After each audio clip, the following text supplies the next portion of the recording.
Bonjour et bienvenue à tous. Dans ce journal, vous allez entendre le témoignage d'une personne handicapée qui témoigne contre la dérive eugéniste des lois bioéthiques françaises qui est en deuxième lecture depuis hier au Sénat. Les synodes sont à la mode, les diocèses catholiques les utilisent de plus en plus et nous sommes allés à l'assemblée synodale du diocèse de Versailles, c'était le week-end dernier à Verneuil. Et puis notre dossier en deuxième partie de journal sera consacré à cette affaire de la théorie du gender, théorie du genre qui fait son entrée dans les programmes scolaires de l'année prochaine, théorie selon laquelle le genre masculin ou le genre féminin sont une construction culturelle et non une donnée naturelle, réaction forte et immédiate de l'enseignement catholique. Et nous en parlons donc dans quelques minutes avec Thibaut Collin, professeur agrégé de philosophie à Paris et auteur d'un livre sur le mariage gay, et Jean-Luc Mouton, directeur de la rédaction de l'hebdomadaire protestant Réforme. Mais tout d'abord, retour sur la loi bioéthique qui est repassée mercredi et jeudi au Sénat en deuxième lecture. La discussion s'est poursuivie cet après-midi et dans le vote, article par article, les sénateurs ont finalement suivi les députés en votant l'interdiction de la recherche sur l'embryon assortie de dérogations. Le Sénat, par ailleurs, s'est prononcé en faveur d'une information systématique donnée à la femme enceinte sur le dépistage prénatal. Mais il y a là un risque accru d'eugénisme selon des associations comme les Amis d'Éléonore, l'Alliance pour les droits de la vie ou la Fondation Jérôme Lejeune. C'est aussi le sentiment personnel de Claire Boucher. Claire Boucher est née avec le spina bifida, malformation qui peut entraîner des troubles et des anomalies morphologiques, malformation qui entraîne aussi l'avortement de 80% des embryons chez qui elle est détectée. Alors forcément, Claire Boucher se considère aujourd'hui comme une rescapée. Elle témoigne contre ce qu'elle considère être une dérive eugéniste du dépistage prénatal. Pour moi, le diagnostic prénatal, dans mon cœur, c'était de dire, eh bien, ça permet à des parents de se préparer à l'accueil de l'enfant pour lequel on a diagnostiqué un handicap. Mais en tous les cas, pas pour effectivement aller vers l'avortement. Pour moi qui suis porteuse d'un spina bifida, je dis que la vie vaut la peine d'être vécue. Je n'ai pas envie de me dire que tous les enfants qui sont porteurs d'un spina bifida, on ne leur permette pas de voir le jour du fait de cet handicap. Voilà, et à noter qu'après le vote du Sénat, 2 points devraient être au menu maintenant de la commission mixte paritaire Assemblée et Sénat. D'une part, le principe d'une révision de la loi tous les 5 ans, qui a été rétabli par le Sénat, et les conditions du diagnostic prénatal. Rappel à l'ordre ou bien souhait d'un meilleur travail en commun à l'occasion des 60 ans de Caritas Internationalis. Le Saint-Siège a demandé à l'ONG catholique une meilleure coopération avec les structures ecclésiales. Au même moment était élu le nouveau secrétaire général de Caritas Internationalis à Paris, Michel Roy, français. Il a travaillé pendant plus de 20 ans au Secours catholique. Comment lui-même interprète-t-il l'intervention du Saint-Siège? Sibylle Delettre est allée lui poser la question. On l'écoute. Le Saint-Siège a voulu réaffirmer l'importance de coopérer ensemble. Donc c'était plus un rappel, peut-être un rappel à l'ordre pour certains membres du réseau Caritas, mais sûrement pas pour la majorité, et de redire que nous agissons au nom de l'Église, au nom du Christ, quand nous intervenons auprès des personnes qui sont victimes de la pauvreté, des injustices, de l'oppression. On peut toujours faire mieux, on peut toujours pousser sur l'accélérateur, mais on est en tout cas dans une voie qui est vraiment celle d'une expression de l'Église dans la société. C'est une forme de pari pour le diocèse de Versailles. Depuis 6 mois, le diocèse a ouvert un synode pour déterminer des axes pastoraux pour la prochaine décennie. Il y a eu tout d'abord un temps de consultation et d'expression. 24 000 catholiques des Yvelines ont formulé plus de 3 000 propositions. Et la deuxième étape a eu lieu le week-end dernier à Verneuil, 3 jours d'assemblée synodale où 400 délégués ont voté des motions qui ont été transmises ensuite à l'évêque, Monseigneur Aumonier. Pierre Marot était pour nous cathéo. On va ensemble se mettre... Avec de nombreux prêtres et communautés, l'église des Yvelines se porte plutôt bien. Pourtant, les nombreux fidèles ne veulent pas se comporter en consommateurs et le synode est un moyen de les consulter pour les décisions importantes. L'enjeu, c'est que les délégués qui sont issus de toutes les communautés du diocèse et qui ont été nourris par le travail de 3400 équipes fassent à Monseigneur Aumonier des propositions d'action concrètes pour vivre notre baptême dans les 10 ans à venir dans les Yvelines. Et pour les 414 délégués, jeunes et moins jeunes, réunis dans cette assemblée synodale, le travail ne manque pas. De l'importance du dimanche à la nouvelle évangélisation, 6 motions doivent être examinées. Alors place au partage, aux réactions et au vote. Et on pense que c'est le meilleur moyen pour attirer les jeunes. Pas de référence à l'ajout que l'on a eu dans la forme ordinaire extraordinaire. Des prises de parole libres, une assemblée représentative de toute une communauté ecclésiale n'hésite pas à débattre et s'exprimer. Il y a vraiment beaucoup d'engagement de tous les délégués qui sont là parce que c'est vrai que chaque motion, chaque thème qui est abordé nous concerne et on est habité par tout ce qui se vit dans notre diocèse, on a envie de tout partager. Le 8 octobre prochain, l'évêque de Versailles promulguera les orientations et décrets synodaux inspirés des propositions reçues aujourd'hui et qui marqueront la vie du diocèse pour les 10 années à venir. Cela faisait 20 ans qu'on n'avait pas vu ça en Aveyron. 20 ans depuis la dernière ordination épiscopale, celle de Monseigneur Bellino Guérard, l'évêque de Rodez, qui vient de prendre sa retraite pour raison d'âge. Le diocèse a donc accueilli dimanche dernier son nouvel évêque, Monseigneur François Fonlu, venu du diocèse de Clermont. Une célébration populaire, festive et fervente, et un véritable événement dans l'Aveyron. Reportage de Sybille Delettre. La cathédrale de Rodez était presque trop petite pour accueillir les fidèles venus assister à l'ordination de Monseigneur Fonlu.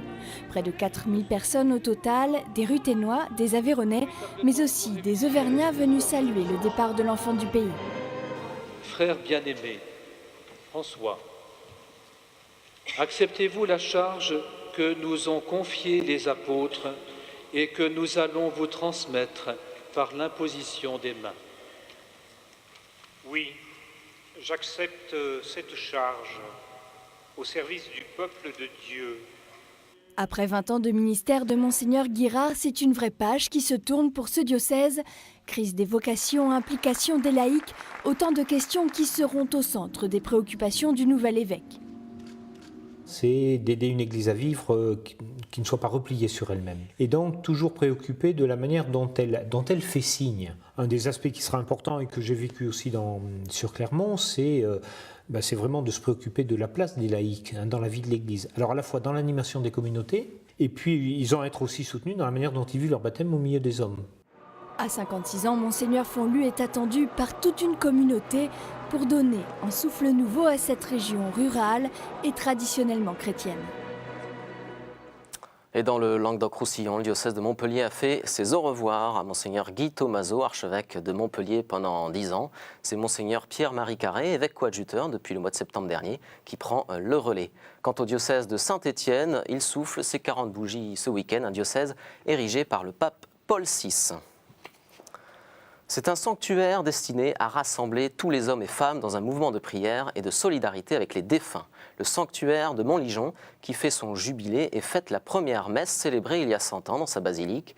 Le jubilé de Montligeon s'est ouvert le 31 mai dernier et à cette occasion, un spectacle a été donné pendant 4 jours, spectacle intitulé « De flammes et de feu », spectacle qui retrace l'œuvre du fondateur, l'abbé Paul Buguet. Le jubilé de Montligeon se poursuit jusqu'au 16 novembre avec au programme des concerts, conférences, écoles de prière, retraites et pèlerinages. Pour en savoir plus, un site internet, celui du sanctuaire, montligeon.org. Et puis hier, lors de son audience publique à Rome, Benoît XVI est revenu sur son voyage en Croatie que vous avez pu suivre en direct sur KTO le week-end dernier. Voyage réalisé pour la grande rencontre des familles catholiques croates.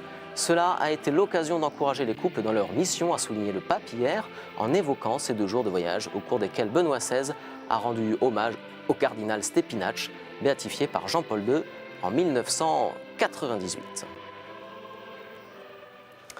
Et tout de suite, la chronique du père Jean-Robert Armogade qui nous parle de la sécheresse.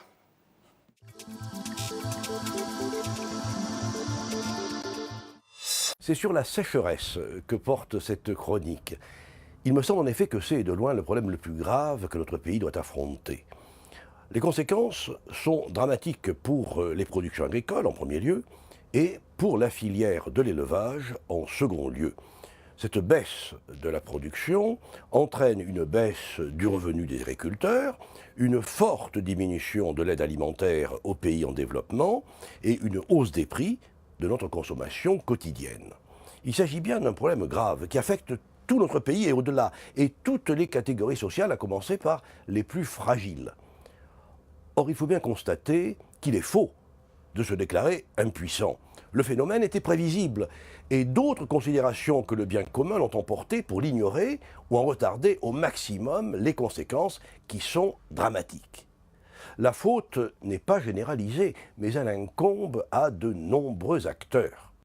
Relevons par exemple que trop de cultures sont concentrées sur des récoltes d'été, dans un continuel souci de rendement qui épuise les sols et qui consomme beaucoup d'eau. D'autres cultures seraient possibles, moins gourmandes, mais aussi moins rentables à court terme. Et puis, on peut bien être surpris d'apprendre qu'il aura fallu 5 semaines pour que se réunisse la cellule de crise interministérielle destinée à faciliter le transport de la paille pour l'alimentation du bétail. N'accusons pas trop vite la météo. Bien des choses ont été prévues par les experts, mais les remèdes à apporter ont été ignorés, par souci de gain, ou par incompétence, ou par manque d'intérêt. La crise alimentaire est grave, et une nouvelle fois, des catégories défavorisées vont en payer les conséquences. Merci Pérard Mogaté, à bientôt. Sans plus tarder, la revue de presse chrétienne.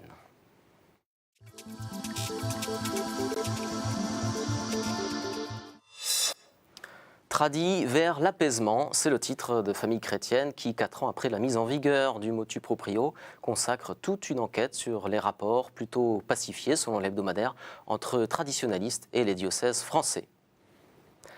La Nef, quant à elle, constate le retour de l'apologétique, la foi à nouveau défendue, se réjouit la Nef, qui a rencontré Monseigneur Rino Fisichella, président du Conseil pontifical pour la promotion de la nouvelle évangélisation. Pour Pèlerin, c'est la visibilité des catholiques qui est de retour. L'hebdomadaire joue au jeu des 7 familles, des médiatiques aux penseurs, en passant par les engagés. Et la vie revient sur Asia Bibi, chrétienne condamnée pour blasphème au Pakistan. Nous vous en parlions la semaine dernière dans le dossier d'À la source. Et puis, Réforme se penche sur le casse-tête du nucléaire après Fukushima. Le débat ressurgit, titre le magazine Protestant. Voilà pour ce tour d'horizon varié de la presse chrétienne de cette semaine. Et tout de suite, notre dossier.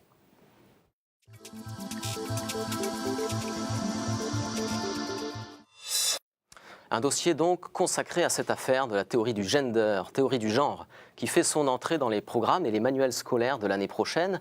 Il s'agit précisément des programmes de sciences de la vie et de la terre pour les classes de première littéraire et de première économique et sociale, les classes ES. L'enseignement catholique et les associations familiales catholiques, les AFC, ont vivement réagi. Et nous en parlons donc avec Thibaut Collin, professeur agrégé de philosophie à Paris, auteur d'un livre sur le mariage gay, paru aux éditions Erol, et Jean-Luc Mouton, directeur de la rédaction de l'hebdomadaire Protestant Réforme. Merci à tous les deux d'être présents sur ce plateau pour discuter de ce dossier.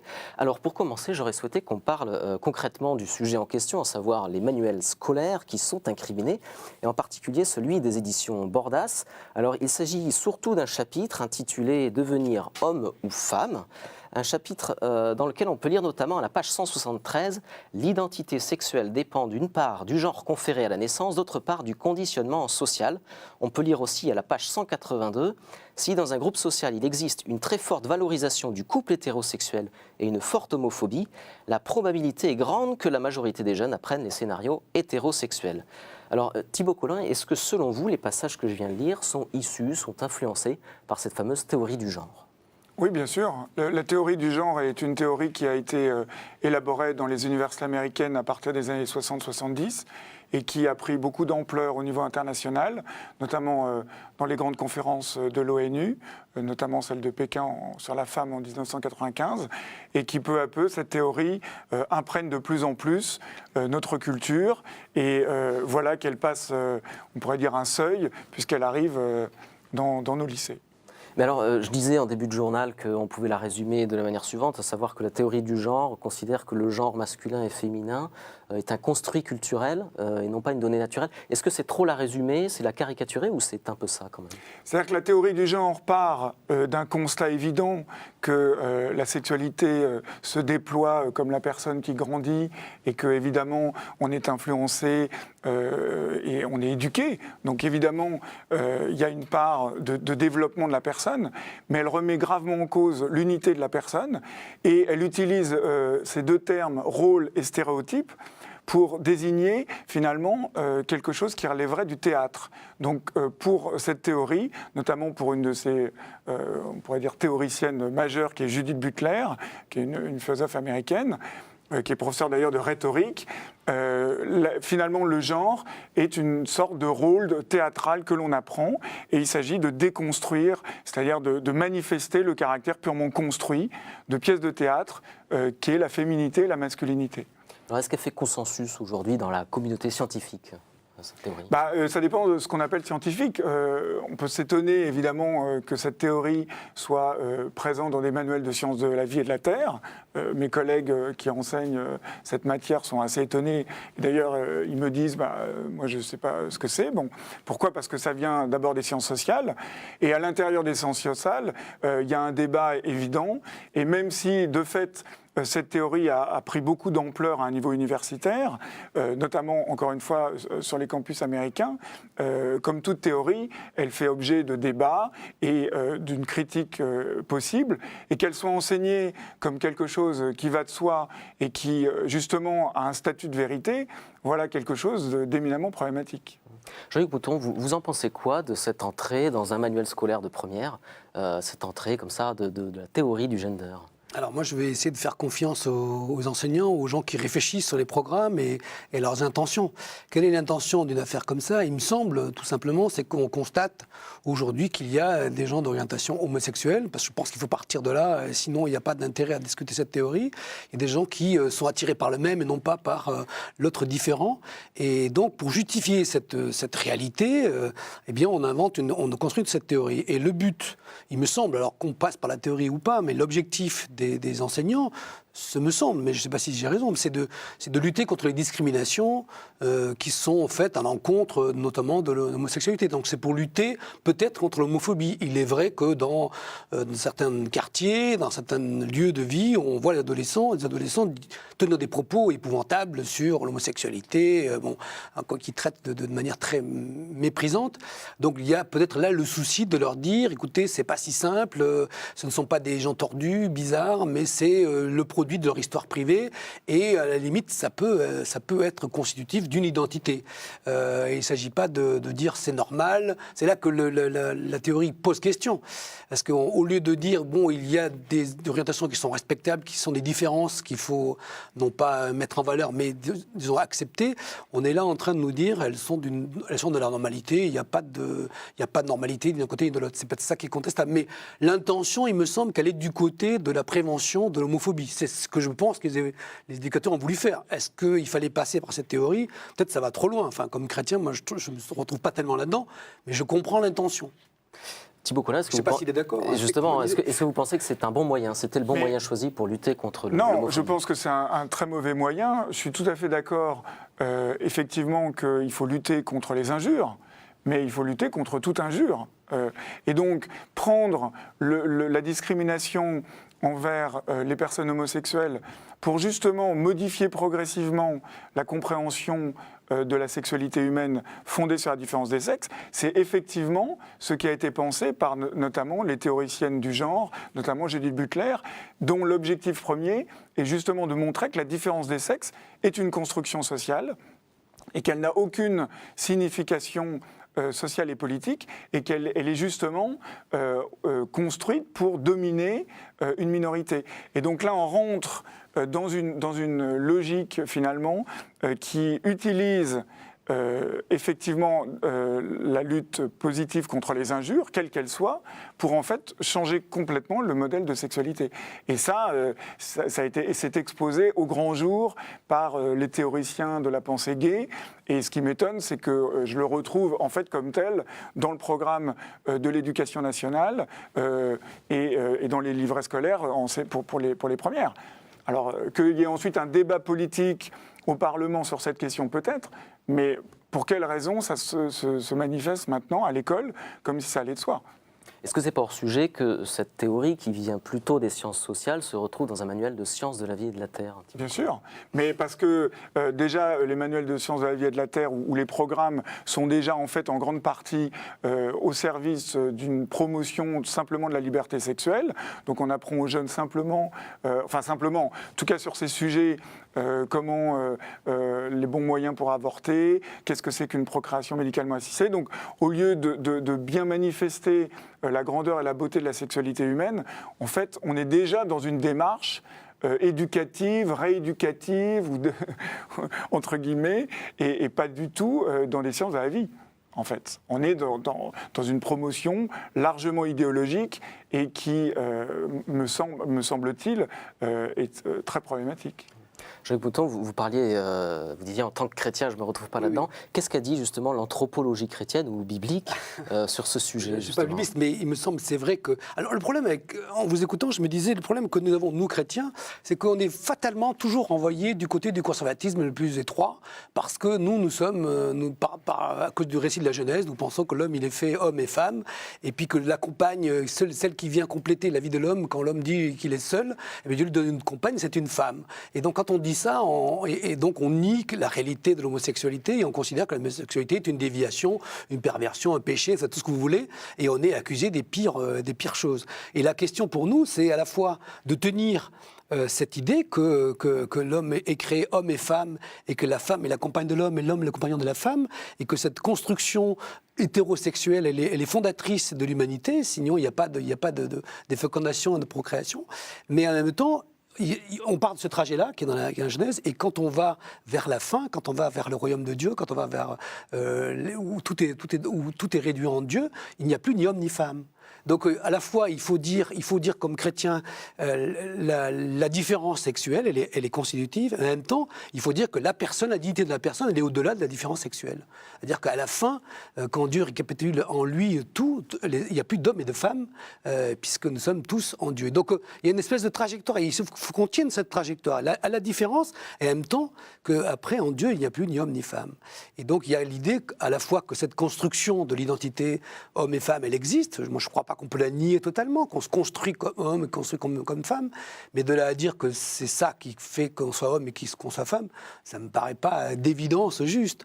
Mais je voudrais donner un peu cette idée qu'à la fin des fins, il n'y a plus ni homme ni femme. Donc cette idée, elle n'est pas complètement fausse, qu'en Dieu, on est que son homme ou femme, on a une égale dignité, et ce n'est pas ça qui est important.